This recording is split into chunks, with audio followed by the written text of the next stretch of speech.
Senior citizens के लिए time to time जो हैं वो नए नए कानून आते रहते हैं और साथ में ही सीनियर सिटीजन्स के फेवर में नई नई स्कीम जो हैं वो भी आती रहती हैं ताकि सीनियर सिटीजन्स की प्रोटेक्शन के लिए वेलफेयर में काम किया जा सके। और अभी हाल फिलहाल में भारत सरकार ने एक और स्कीम जो है, एक और वेलफेयर का काम जो है वो सीनियर सिटीजन्स के फेवर में किया है और जिसका नाम है आयुष्मान भारत कार्ड, जिससे कि जो सीनियर सिटीजन्स हैं वो अपना इलाज सरकारी हॉस्पिटल में भी और साथ में ही प्राइवेट हॉस्पिटल में भी फ्री में करवा सकेंगे। सो फ्रेंड्स, जानेंगे आज की इस वीडियो में क्या है आयुष्मान भारत कार्ड और ये कैसे बनता है और इसकी क्या क्या सुविधाएं हैं और आपको इसको पाने के लिए क्या प्रोसेस करना होगा। सो फ्रेंड्स, मैं हूं एडवोकेट मोहित और आप देख रहे हैं हमारा चैनल लीगल अटैक। अगर आपने इस चैनल को अभी तक सब्सक्राइब नहीं किया तो चैनल को सब्सक्राइब कर लीजिए क्योंकि लॉ से रिलेटेड बहुत ही बढ़िया कंटेंट इस चैनल पे आने वाला है। सो फ्रेंड्स, बिना किसी तरीके चलिए वीडियो शुरू करते हैं।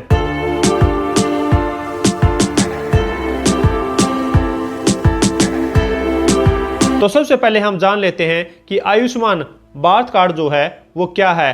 तो इसके बारे में मैं आपको बता दूं कि ये जो कार्ड है ये अप्रोक्सीमेटली 6 करोड़ जो सीनियर सिटीजन्स है उनको फ्री में इलाज प्रोवाइड करता है और ये जो इलाज है वो गवर्नमेंट हॉस्पिटल में मिलेगा और साथ में जो प्राइवेट हॉस्पिटल हैं उनमें मिलेगा। लेकिन यहाँ पर ध्यान देने वाली बात ये है कि जो सीनियर सिटीजन्स जिनकी उम्र 70 साल या फिर उससे अबव है वो ही इस कार्ड का बेनिफिट ले पाएंगे। यहाँ पर जो सीनियर सिटीजन्स हैं जिनकी उम्र 70 से बिलो है वो इस कार्ड का बेनिफिट नहीं ले पाएंगे। नहीं तो देखने को ये मिलता है कि जो भी सीनियर सिटीजन्स जिनकी उम्र 60 या फिर उससे अबव है उनके लिए स्पेशली जो है वो स्कीम्स निकाली जाती है। लेकिन यहाँ पर जो आयुष्मान भारत कार्ड है वो सिर्फ 70 या फिर उससे अबव के जो सीनियर सिटीजन्स हैं उनके लिए बनाया गया है और वो ही इस कार्ड का बेनिफिट ले सकते हैं। तो अब हम जान लेते हैं कि इस कार्ड को बनवाने के लिए क्या क्या एलिजिबिलिटी चाहिए और कौन से डॉक्यूमेंट्स की रिक्वायरमेंट होती है। तो सबसे पहला ये है कि जो भी सीनियर सिटीजन्स जिनकी उम्र 70 या फिर उससे अबव है वो इस कार्ड को बनवा सकते हैं। और साथ में ही मैं आपको ये भी बता दूं कि अगर किसी की भी इनकम चाहे कितनी कम है या फिर ज़्यादा है या फिर किसी भी सीनियर सिटीजन की कोई भी जॉब है या फिर सर्विस है, सब इस कार्ड का जो है वो बेनिफिट ले सकते हैं। और साथ में ही मैं आपको ये भी बता दूं कि अगर किसी ने कोई भी जो है हेल्थ इंश्योरेंस की स्कीम ली हुई है तो वो भी इस कार्ड का जो है वो बेनिफिट ले सकता है।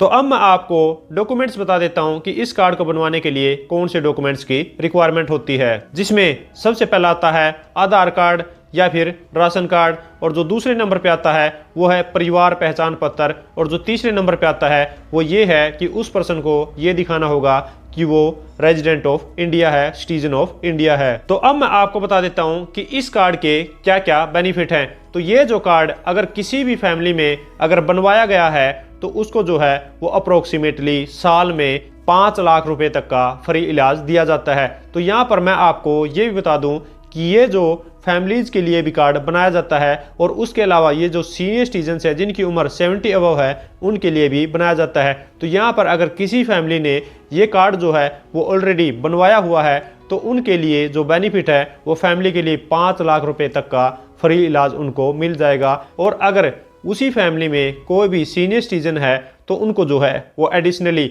5 लाख रुपए तक के इलाज का बेनिफिट मिल जाएगा। तो यहाँ पर उनका जो टोटल बेनिफिट होगा वो होगा 10 लाख रुपए तक के इलाज का, जो कि 5 लाख रुपए उसकी फैमिली को और 5 लाख रुपए जो भी उस फैमिली में सीनियर सिटीजन्स है उनके लिए। और इसके साथ साथ मैं आपको ये बता दूं कि अगर उस फैमिली में 2 सीनियर सिटीजन्स हैं या फिर 3 सीनियर सिटीजन्स हैं तो उनको सिर्फ एडिशनली 5 लाख रुपए ही मिलेगा, यानी कि इन टोटल जो है वो सिर्फ 10 लाख रुपए मिलेगा। इसके अलावा जो है वो एक्स्ट्रा एडिशन कुछ भी नहीं मिलेगा। तो अब मैं आपको ये भी बता देता हूँ कि यहाँ पर जो सरकार है वो कौन सा खर्चा उठाती है कि अगर कोई भी सीनियर सिटीजन जो है अगर वो हॉस्पिटलाइज हो जाता है तो उसका हॉस्पिटलाइज होने के 3 दिन से लेकर और पोस्ट हॉस्पिटलाइजेशन भी 15 दिन तक सारा खर्चा जो है वो सरकार के द्वारा उठाया जाएगा। लेकिन इसके साथ साथ मैं आपको ये भी एडवाइस करूंगा कि जब भी आप किसी भी प्राइवेट हॉस्पिटल में इलाज करवाने के लिए जाते हैं तो सबसे पहले आपको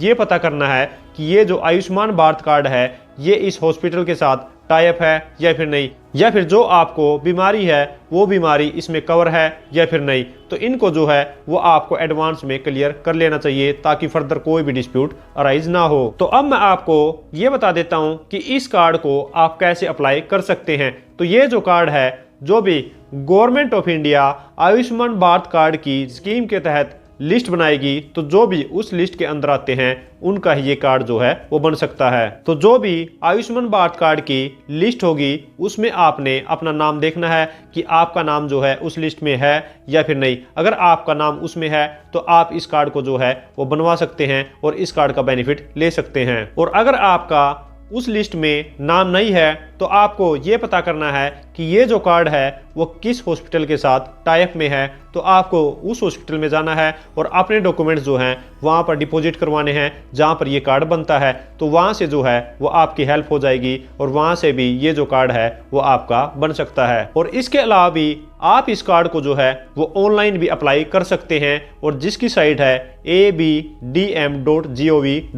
तो इस साइट पर आप ऑनलाइन इसको अप्लाई करके अपने डॉक्यूमेंट्स जो हैं वो अपलोड करके इसके प्रोसेस को जो है वो स्टार्ट कर सकते हैं। और आपके डॉक्यूमेंट्स जो है वो अपलोड होने के बाद आपकी वेरिफिकेशन जो है वो की जाएगी और वहां से अगर आपकी अप्रूवल आ जाती है तो भी आपका कार्ड जो है वो बन जाएगा और उसके बाद आप इस कार्ड का बेनिफिट ले सकते हैं। सो फ्रेंड्स, आशा करता हूं कि आप लोगों को सारा कुछ समझ आ गया होगा कि आयुष्मान भारत कार्ड जो है वो क्या है, इसकी क्या एलिजिबिलिटी है, क्या डॉक्यूमेंट्स की रिक्वायरमेंट है और आपको क्या बेनिफिट मिलेंगे, जिससे कि सीनियर सिटीजन जो हैं वो गवर्नमेंट हॉस्पिटल में भी और साथ में जो प्राइवेट हॉस्पिटल हैं उनसे जो है वो अपना फ्री में इलाज करवा सकते हैं। सो फ्रेंड्स, आशा करता हूं कि आप लोगों को इस वीडियो से कुछ ना कुछ सीखने को मिला होगा। और अगर ये वीडियो आपको अच्छी लगी है तो लाइक कीजिए, शेयर कीजिए और अगर आपने ये चैनल अब तक सब्सक्राइब नहीं किया तो चैनल को सब्सक्राइब कर लीजिए क्योंकि लॉ से रिलेटेड बहुत ही बढ़िया कंटेंट इस चैनल पे आने वाला है। सो फ्रेंड्स, इस वीडियो में इतना ही। मिलते नई वीडियो में नए किसी लीगल टॉपिक के साथ। तब तक के लिए थैंक यू सो मच।